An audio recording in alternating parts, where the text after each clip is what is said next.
আফা, পাবলিকরা আমার কথা একটু বলেন। এ হচ্ছে মতি, আমাদের কাজের লোক। আমি কাজের লোক না, কি আর্টিকার, বাজার সদাই করি, ইলেকট্রিক বিল দেই, টেলিফোন বিল দেই। এখন আবার মিরপুর 3 নম্বরে ড্রাইভিং শিখতেছি।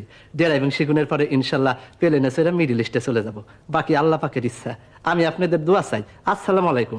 10 বছর গবেষণা করে জানতে পারলাম 2 প্রকার পুরুষ মেয়েদের কখনো বুঝতেই পারে নাই। 1 বিবাহিত পুরুষ, 2 অবিবাহিত পুরুষ। আর যে বুঝতে পারছে সে দরবেশ হয়ে মাজারে মাজারে ঘুরে বেড়াচ্ছে। তোর মনটায় চাইতেছে তোরে কতক্ষণ কেনই তোর গবেষণা বাইরে দিই। সরি মুজ্জা, তোমাকে গ্রেফতার করতে বাধ্য হচ্ছি। কমিশনার স্যারের ডাইরেক্ট অর্ডার, এই যে ওয়ারেন্ট।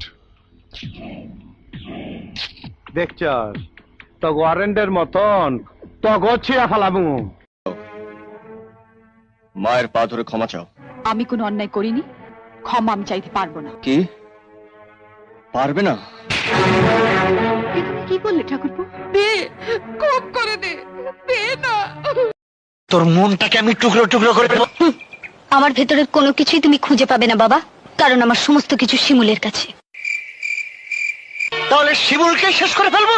শিমুলের কোনো কিছুই তো তার কাছে নেই বাবা, ওর সবকিছু তো আমার কাছে। কতবার পাপাকে বলেছি বিয়ে দাও তবু সে দিচ্ছে না। আর 2-4 বার বলবো, দেয় দেবে, না দেয় নাই দেবে। আমরা তো বিয়ে করার ইচ্ছা নেই। রহিমা নাই বলেন উপস্থিত। উপস্থিত আক্তারি বেগম। আমি বলুম না, আমার শরম করে। সবাইকে উপস্থিত বলতে হবে।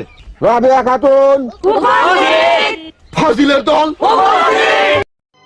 তুই যা, আমরা বোনের মতো। তোর শাড়ি আমি পরবো, আমার শাড়ি তুই পরবি, এটাই তো স্বাভাবিক। থাক দিদি, অনেক হয়েছে। আবার না বলে বসো তোমার বরকে আমি রাখবো, আমার বরকে